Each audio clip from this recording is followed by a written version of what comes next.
नमस्कार, KTV news में आपका स्वागत है। मैं हूं स्तुति और आइए एक नजर डालते हैं शहर की प्रमुख सुर्खियों पर। मुख्यमंत्री योगी आदित्यनाथ 2 दिवसीय दौरे पर आए वाराणसी। इस दौरान उन्होंने BHU कोविड अस्पताल का निरीक्षण करने के साथ ही अन्य कार्यक्रमों में की शिरकत।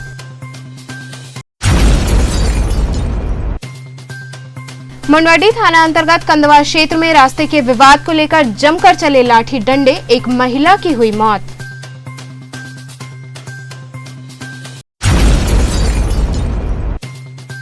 सरकार द्वारा प्रोत्साहन राशि में भेदभाव करने का आरोप लगाते हुए स्वास्थ्य कर्मियों ने काली पट्टी बांधकर किया कार्य।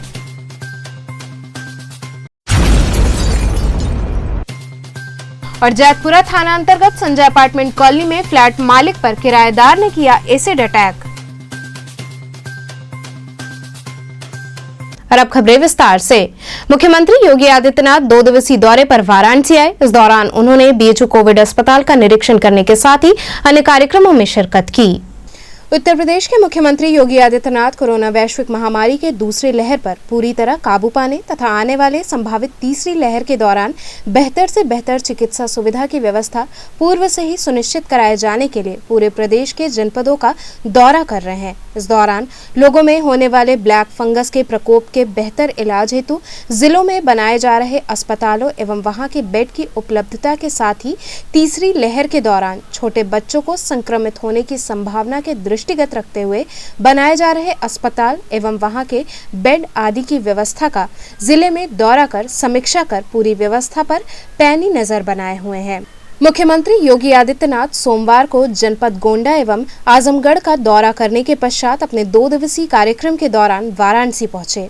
उन्होंने BHU के एम्फी थिएटर परिसर में भारतीय सेना के DRDO द्वारा बनाए गए 750 बेड के पंडित राजन मिश्रा कोविड अस्पताल एवं सरसुंदरलाल चिकित्सालय BHU में बनाए गए ब्लैक फंगस वार्ड का निरीक्षण किया। इस दौरान मुख्यमंत्री ने BHU के आयुर्वेदिक विभाग में बने ब्लैक फंगस वार्ड में भर्ती महिला मरीज लीलावती देवी के अटेंडेंट से व्यवस्थाओं के संबंध में जानकारी ली तथा मरीज का हाल पूछा।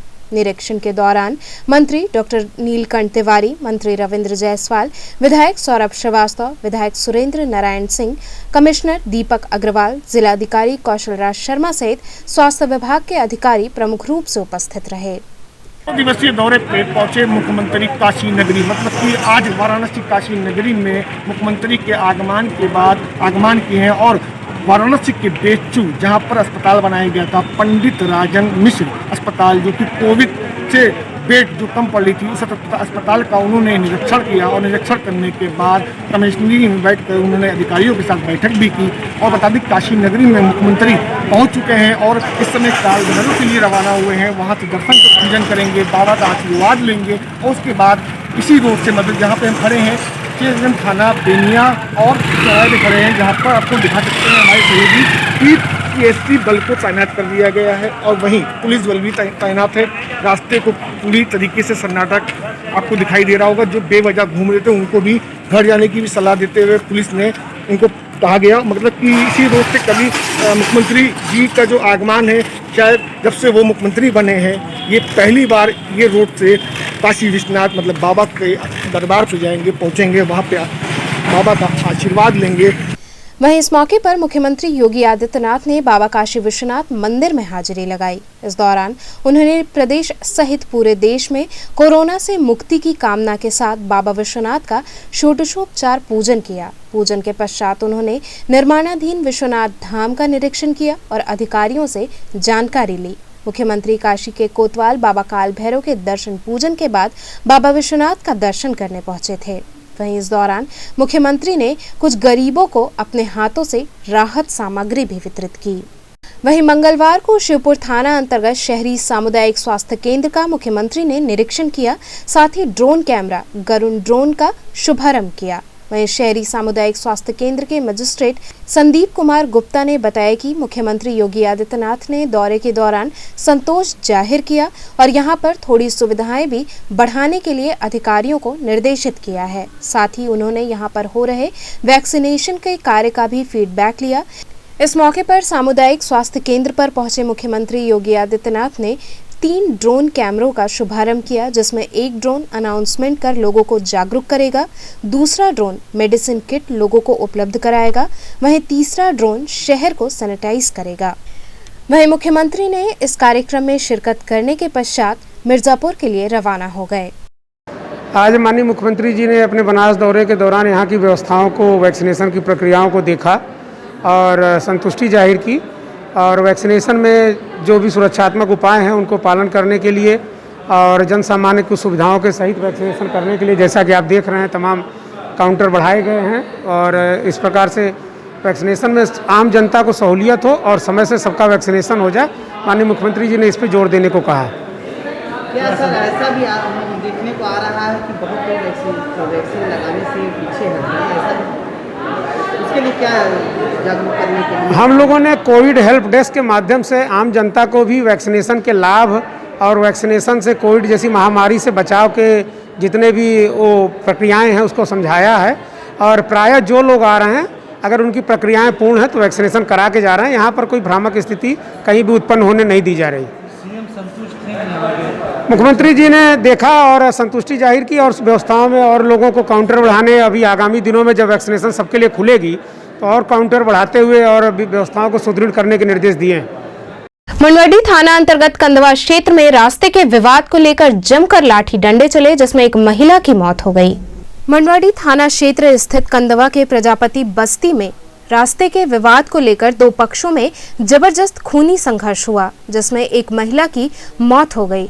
घटना की जानकारी मिलते ही मौके पर भारी पुलिस फोर्स पहुंच गई। पुलिस ने शव को कब्जे में लेकर पोस्टमार्टम के लिए भेज दिया और आगे की कार्रवाई में जुट गई है। पुलिस ने बताया कि दो रिश्तेदारों के बीच में रास्ते को लेकर विवाद चल रहा था, जिसे लेकर दोनों लोगों में मारपीट हुई, जिसमें 35 वर्षीय प्रियंका को गंभीर चोटें लगने से उसकी मौत हो गई। पूरे मामले में एक व्यक्ति को हिरासत में लेकर पूछताछ की जा रही है। हमारे यहाँ रास्ते के विवाद को लेकर आज ये सुबह घटना घटी है। क्या घटना घटी है? घटना मतलब कि वो लोग जबरदस्ती कर रहे थे कि हम घेरेंगे, रास्ता नहीं छोड़ेंगे, जबरदस्ती घेरेंगे, आपको जो करना है कर लीजिएगा। तो हम लोग बोले कि आपको रास्ता छोड़ना पड़ेगा, छोड़कर घेर लीजिए। इसी बात पर सब नहीं माने और ज़बरदस्ती 4-5 लोग 8 लोग को फ़ोन करके बुलाए और राड से डंडा से हमलावर करके जो कि हम लोग को मारने पीटे लगे। पहले से भी धमकी थी। किसको मारे हैं? दिनेश कुमार, कल्लू राम, मनोज कुमार। मृत्यु हुई प्रियंका देवी की, 35 साल। ये मंडवाडी थाना क्षेत्र के कंदवा क्षेत्र में प्रजापति बस्ती है, जहाँ पे दो आपस में रिश्तेदार हैं। इनके बीच में एक ज़मीन के रास्ते को लेकर विवाद हुआ, जिसमें आपस में सुबह 7:30 बजे के आसपास मारपीट हुई और इसमें लाठी डंडे से मारपीट हुई, जिसमें एक महिला जो है एक पक्ष की घायल हो गई और घायल होने के दौरान बाद में हॉस्पिटल में ये लोग ले गए, वहाँ जाके इनकी मौत हो गई। इस संबंध में जो भी एप्लीकेशन परिवार द्वारा दी जा रही है उस पर एप्लीकेशन में मुकदमा लिख के अग्रिम कार्रवाई की जा रही है। मारने वाले पकड़ाए हैं कि फरार हो गए हैं? पुलिस उनकी सरगर्मी तलाश कर रही है। एक व्यक्ति को कस्टडी में लिया गया, उससे पूछताछ जारी है। सरकार द्वारा प्रोत्साहन राशि में भेदभाव करने का आरोप लगाते हुए स्वास्थ्य कर्मियों ने काली पट्टी बांधकर कार्य किया। प्रदेश के आह्वान पर राज्य कर्मचारी संयुक्त परिषद की जनपद शाखा वाराणसी के बैनर तले सभी स्वास्थ्य कर्मियों ने काला फीता बांधकर काम किया और शासन की प्रतिलिपि जलाई। कर्मचारी नेताओं के अनुसार यदि सभी कर्मियों ने कार्य बराबर किया, सभी ने अपनी जान की परवाह न करते हुए जनहित में मरीजों के लिए दिन रात एक किया, तो प्रोत्साहन राशि में भेदभाव क्यों? कर्मचारी नेताओं के अनुसार सभी स्वास्थ्य कर्मियों को, चाहे वो किसी भी अस्पताल के क्यों न हो, उनको ये प्रोत्साहन राशि मिलनी चाहिए। कर्मचारियों के अनुसार जब वो इलाज में भेदभाव नहीं करते हैं तो प्रोत्साहन में भेदभाव क्यों? वहीं कर्मचारियों ने कहा कि यदि हमारी मांगें नहीं मानी गई तो भविष्य में चरणबद्ध तरीके से अपनी मांगों के लिए प्रदर्शन किया जाएगा। इस दौरान जनपद के सभी सीएचसी, पीएचसी, जिला चिकित्सालय, मंडलीय चिकित्सालय में काला फीता बांधकर विरोध किया गया तथा प्रतियां जलाई गईं। इसमें चतुर्थ श्रेणी से लेकर चिकित्सा अधिकारियों तक की सहमति रही और सभी लोगों ने सहभागिता की। किस तरह का धरना प्रदर्शन हुआ डॉक्टर साहब? धरना प्रदर्शन नहीं था, ये प्रदेश के नेतृत्व में जो एक आदेश आया हुआ है स्वास्थ्य विभाग की तरफ से कि स्वास्थ्य विभाग के समस्त कर्मचारी जिन्होंने कोविड चिकित्सालय में कार्य किया है उनको 25% का प्रोत्साहन भत्ता दिया जाए। पहली बात तो हम इस तरह के आदेश का स्वागत करते हैं, लेकिन इसी के साथ जो भेदभाव की नीति इन्होंने किया है, भेदभाव की नीति का मतलब कि हमारे समस्त कर्मचारियों ने, चाहे वो हमारे चतुर्थ श्रेणी के कर्मचारी हो, चाहे चिकित्सा अधिकारी हो, चाहे हमारे स्टाफ नर्स हो, फार्मासिस्ट हो, सभी ने अपना पूरा का पूरा महत्वपूर्ण योगदान दिया। जहां भी जो रहे, आप सभी लोगों ने भी देखा होगा कि 18 से 20 घंटे हम काम किए, हम कहीं भागे नहीं, किसी मरीज को हमने ना नहीं किया, किसी मरीज के लिए जो कुछ भी हमारा हो सकता था बेहतरीन वो हमने दिया, अपनी जान की बाजी लगाई। जहां भी हमारे तमाम कर्मी शहीद हुए, तमाम लोग पॉजिटिव हुए, तमाम लोगों को बहुत सी परेशानियां झेलनी पड़ी, लेकिन जब ये चिन्हित करके और केवल कुछ लोगों को हम इनसे मांगने भी नहीं गए थे, हमने इनको दिया है। इन्होंने हमारा सीसीए काटा, जनहित में हम चुप रहे। इन्होंने हमारा भत्ता काटा, जनहित में चुप रहे। इन्होंने हमारे से तनख्वाहें मांगी, हमने दिया, हमने इनको दिया, हमने इनसे कुछ लिया नहीं। लेकिन जब देने की बारी आई तो इन्होंने ये कहा कि चलिए आप 25% देते हैं, तो चिन्हित करके क्यों दे रहे हो? हमारा हर कर्मचारी चाहे जिस चिकित्सालय में रहा हो, चाहे वो छोटे चिकित्सालय में रहा हो, चाहे वो बड़े चिकित्सालय में रहा हो, उसने सर्वस्व दिया। तो आप बांट क्यों रहे हो? आप हमको 1 रुपए दिए होते, आप ये हमको सम्मान दे रहे थे, तो ये सम्मान हमको सबको देना चाहिए था। सम्मान चिन्हित करके नहीं दिया जाता है, सम्मान का हकदारी सभी लोग थे और वो सम्मान हमको सबको मिलना चाहिए। हमारा केवल इसीलिए प्रतीकात्मक विरोध है। आज हमने काला फीता बांध कर काम किया है और हमने इनके शासन की प्रतियां जलाई है कि हम अपना अधिकार मांग रहे हैं, हम आपसे भीख नहीं मांग रहे हैं। भीख देने की जरूरत आपको है। आपने हमारा सीसीए लिया, ये हमने भीख दिया। आपने हमारे भत्ते रोके, ये हमने भीख दिया। कटोरा लेने की जरूरत आपको है। अगर आप दे रहे हो तो हमको सम्मान के साथ दीजिए और हमारे सारे भाइयों को दीजिए। किसी एक भाई को देना, ये भेदभाव की नीति करना है और ये बदलाव लाना है, इसकी हमको जरूरत नहीं है। मैं इमरजेंसी होल्डिंग एरिया की सिस्टर हूँ। मेरे यहाँ से कम 10 स्टाफ है जो है कोविड पॉजिटिव हुई हैं। हम खुद कोविड पॉजिटिव हुए हैं, लेकिन हम लोगों के साथ भेदभाव किया जा रहा है। जबकि सबसे पहले मरीज यहाँ आता है, जब यहाँ से जांच हो जाती है तब पता चलता है कि पॉजिटिव है, तब दूसरे अस्पतालों में जाता है। तो सबसे पहले तो हम लोग काम करते हैं, उसके बाद जो है अन्य अस्पताल वाले करते हैं, उससे उनको कोई मतलब नहीं है। मेरे सारे कर्मचारी, सारे स्टाफ, सारे डॉक्टर, सारे फार्मासिस्ट सब काम किए हैं, तो सबको बराबर का हिस्सा मिलना चाहिए, न कि आधों को मिले आधे को नहीं मिले। या तो किसी को मत दीजिए या तो सबको दीजिए, बस हम लोग जी हाँ, हम लोग आज काला फीता बांध कर विरोध किए हैं। आगे अगर ऐसे नहीं बांधेंगे तो हम लोग धरना देंगे। इसी कड़ी में पंडित दीनदयाल अस्पताल में भी कर्मियों ने काला फीता बांधकर कार्य किया और विरोध स्वरूप शासनादेश की प्रतियां जलाईं। इस विरोध में सभी स्वास्थ्य कर्मी शामिल रहे। जैतपुरा थाना अंतर्गत संजय अपार्टमेंट कॉलोनी में फ्लैट मालिक पर किराएदार ने एसिड अटैक किया।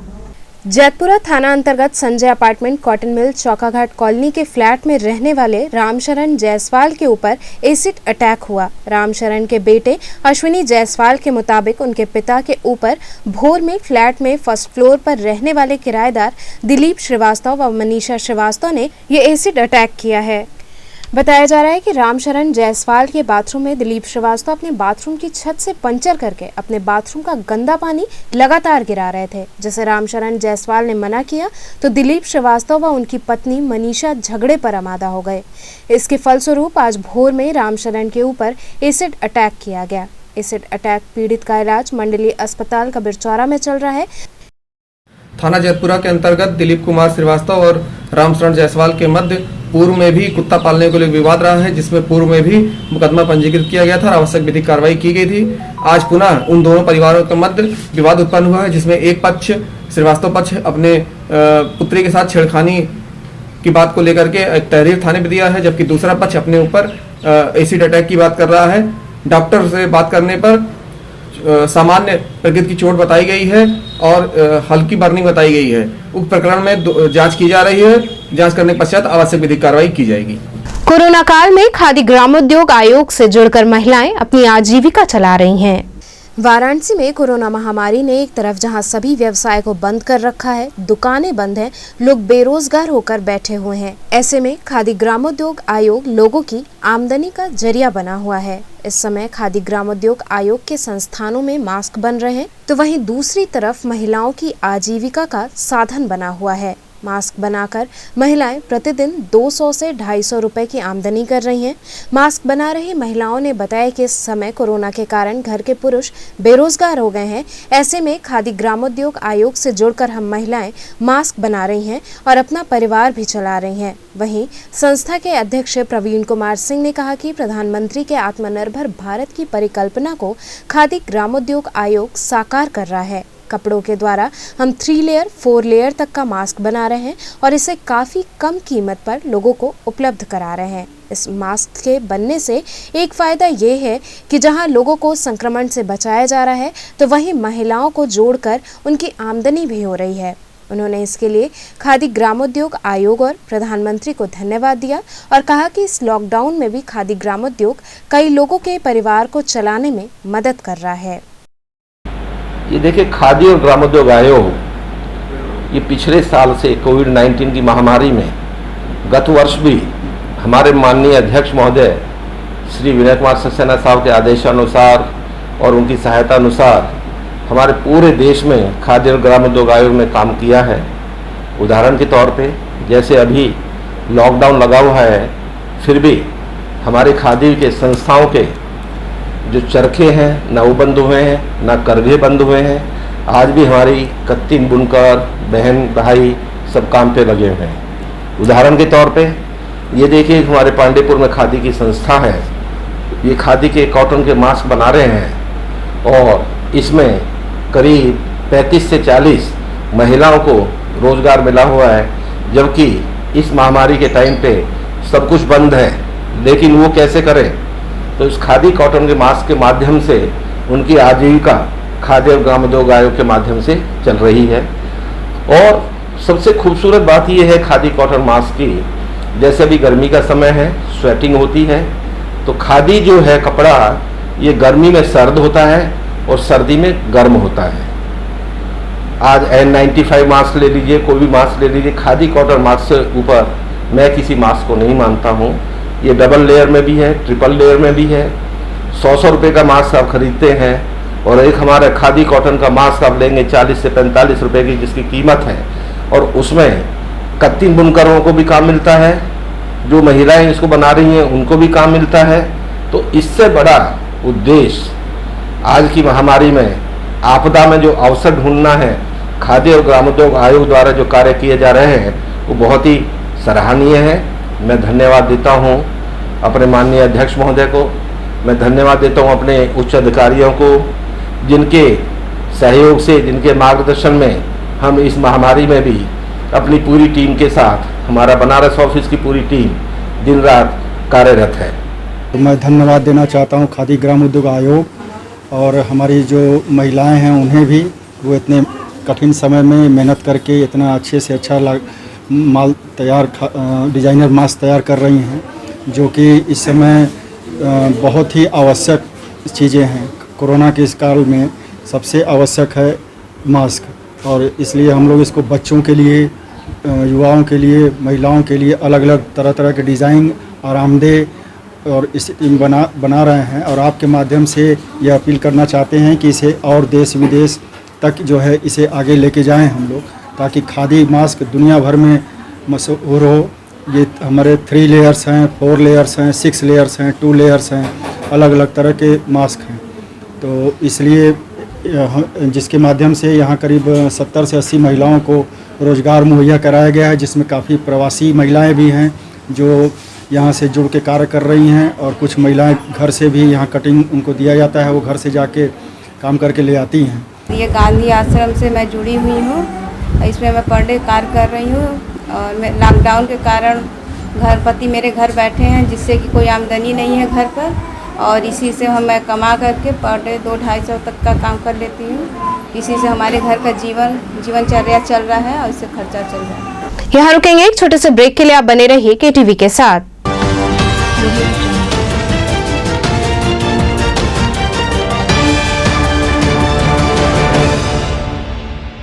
खबरों से जुड़े रहने के लिए हमारे चैनल KTV वाराणसी को सब्सक्राइब करें और लेटेस्ट अपडेट्स के लिए बेल आइकन को प्रेस करें।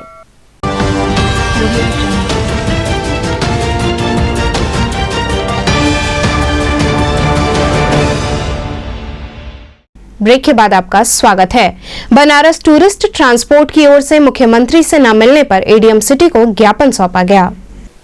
बनारस टूरिस्ट ट्रांसपोर्ट के प्रवक्ता शशि प्रताप सिंह ने एडीएम सिटी को 11 सूत्री मांग पत्र सौंपा। इस दौरान शशि प्रताप सिंह ने बताया कि हम लोगों ने बहुत प्रयास किया अपनी मांग मुख्यमंत्री तक पहुंचाने के लिए। इसके लिए हम लोगों ने लखनऊ जाकर भी मिलने की कोशिश की, लेकिन आज तक मुलाकात नहीं हो पाई। आज जब मुख्यमंत्री वाराणसी में हैं, तो हम लोगों ने मुख्यमंत्री से मिलने का प्रयास किया, लेकिन यहाँ पर भी निराशा हाथ लगी। पुलिस ने इस तरीके से घेर लिया जैसे हम कोई अपराधी हों। मुलाकात न होने पर एडीएम सिटी ने हमें आश्वासन दिया कि उन्हें हम मांग पत्र सौंप दें, वो मुख्यमंत्री तक ये पत्र सौंप देंगे। वहीं उन्होंने कहा कि यदि हमारी मांगे मुख्यमंत्री तक नहीं पहुंचती हैं और इन पर कार्य नहीं होता है, तो हम लखनऊ मुख्यमंत्री आवास के समक्ष धरने पर बैठने का विचार कर रहे हैं। देखिए, एक बार नहीं कई बार हम लोगों ने समाचार के माध्यम से, टीवी चैनलों के माध्यम से, पत्रक के माध्यम से विगत पिछले साल फरवरी 2020 से अपनी समस्या का निस्तारण के लिए मुख्यमंत्री से मिलना चाह रहे थे हम लोग, लेकिन मुख्यमंत्री जी के यहाँ समय नहीं मिलना, बार बार ईमेल भेजना, फ़ोन करना लखनऊ। उसके उपरांत मुख्यमंत्री जी का यहाँ बनारस आगमन हुआ। हम लोगों ने यहाँ कल से ही प्रयास किया, खेलाई विभाग को भी हम लोगों ने बताया कि हम लोग कल सुबह आएँगे मिलने के लिए, लेकिन यहाँ आने के बाद जो स्थिति दिखाई दी, जैसे एक अपराधी को घेर लिया जाता है और उसे घेर कर हटिए हटिए बढ़िए हटिए, जैसे मुख्यमंत्री जी उत्तर प्रदेश के मुखिया हैं और हम लोग बनारस के माफिया हैं। इस तरह से बर्ताव करना अच्छी बात नहीं है। फिर भी एडीएम साहब यहाँ आए, हम लोग का पत्रक लिए 11 सूत्री मांग को, जो समस्या इसके अंदर लिखी हुई है, और उन्होंने कहा है कि मैं मुख्यमंत्री जी पहुंचा दूंगा। लेकिन देखिए क्या होता है, मुख्यमंत्री जी तक पहुंचता है कि रास्ते में रह जाता है। लेकिन फिर भी हम लोग अपना प्रयास जारी रखे हैं और हम लोग के पत्रक का इंतज़ार हम लोग कर रहे हैं। उसका जवाब अगर हम लोग को मिलता है हफ्ता 10 दिन में कि आप लोग का पत्रक मुख्यमंत्री जी तक पहुँच गया, उस पर कुछ काम हो रहा है, विचार हो रहा है, अगर नहीं होगा तो फिर हम लोग अब यही फाइनल प्लानिंग बनाए हैं कि लखनऊ यहाँ से जाएंगे और मुख्यमंत्री आवास के बाहर हम लोग बैठकर धरना देंगे। पुराना रामनगर क्षेत्र में दूषित जल जमाव के विरोध में धरना प्रदर्शन हुआ। पिछले दिनों हुई बरसात के कारण पुराना रामनगर में हुए दूषित जल जमाव व क्षेत्र में सैनिटाइजेशन को लेकर भाजपा सभासद संतोष शर्मा एवं पूर्व सभासद कुसुमलता शर्मा ने स्थानीय नागरिकों के साथ प्रदर्शन किया। भाजपा सभासद संतोष शर्मा का कहना है कि पिछले दिनों हुई बरसात के कारण जल जमाव की स्थिति उत्पन्न हुई है। दूषित जल जमाव के कारण यहाँ के आसपास के रहने वाले लोगों को काफी दिक्कतों का सामना करना पड़ रहा है। इससे अन्य गंभीर बीमारी भी होने की संभावना है। वहीं कोविड के बढ़ते संक्रमण को देखते हुए क्षेत्र में सैनिटाइजेशन कराया जाना चाहिए ताकि कोरोना का खतरा कम हो सके। संतोष शर्मा ने पालिका प्रशासन को चेतावनी देते हुए कहा कि अगर दूषित जल जमाव को साफ नहीं कराया गया और क्षेत्र में सैनिटाइजेशन नहीं हुआ तो हम अनशन करने को बाध्य होंगे। समस्या यहाँ तो गंदगी बहुत हो चुकी है। जल बरसात हो जाने के कारण, जमा होने के कारण महकता बहुत है। बच्चे आते जाते हैं, बहुत परेशान रहते हैं। घर में खाना भी बनता है, वहाँ पे महक पहुँच जाती है। हम नगर पालिका से ही चाहते हैं कि इसको साफ़ सफाई करवा दे तो अति उत्तम पड़ेगा, क्योंकि यहाँ खाने में भी दिक्कत होती है। खाना जब खाते हैं तभी महकता है।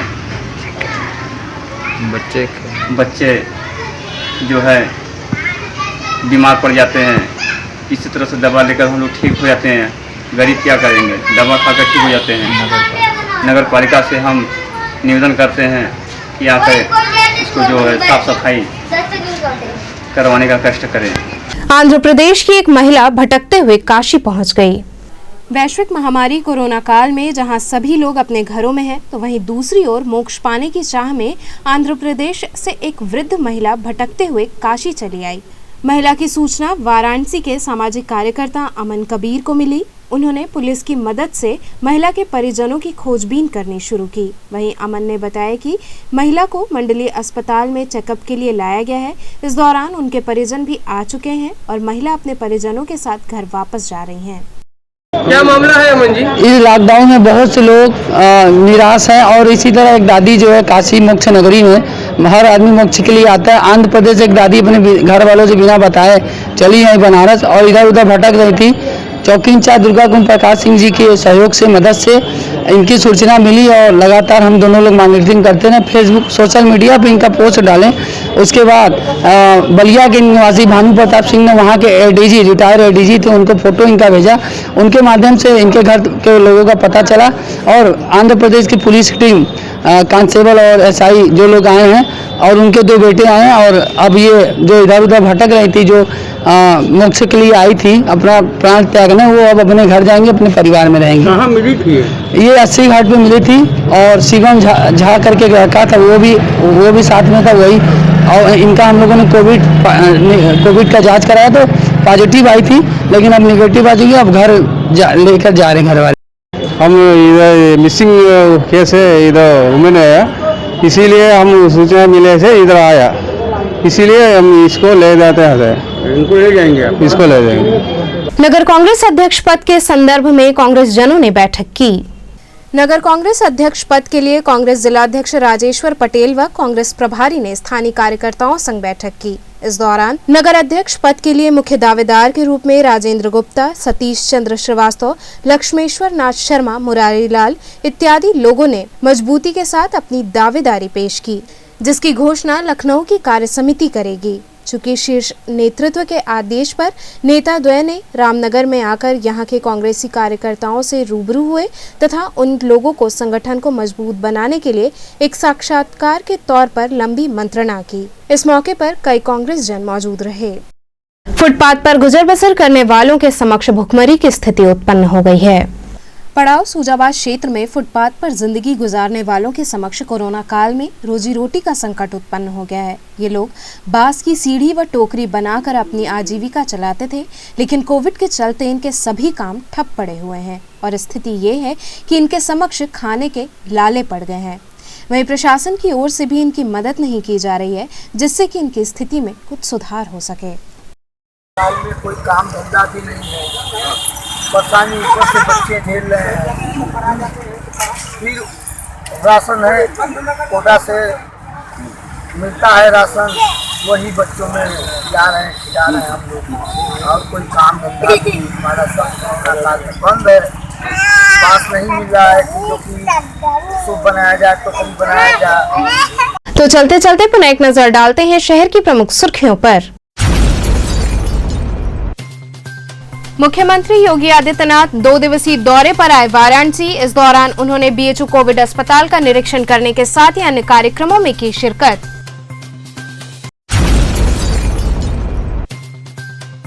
मुंडवाडी थाना अंतर्गत कंदवा क्षेत्र में रास्ते के विवाद को लेकर जमकर चले लाठी डंडे, एक महिला की हुई मौत।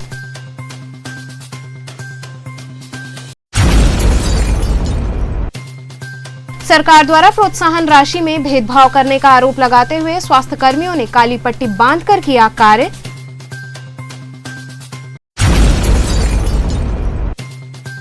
और जैतपुरा थाना अंतर्गत संजय अपार्टमेंट कॉलोनी में फ्लैट मालिक पर किराएदार ने किया एसिड अटैक। तो ये थे आज के समाचार। कल फिर होगी मुलाकात, तब तक के लिए नमस्कार।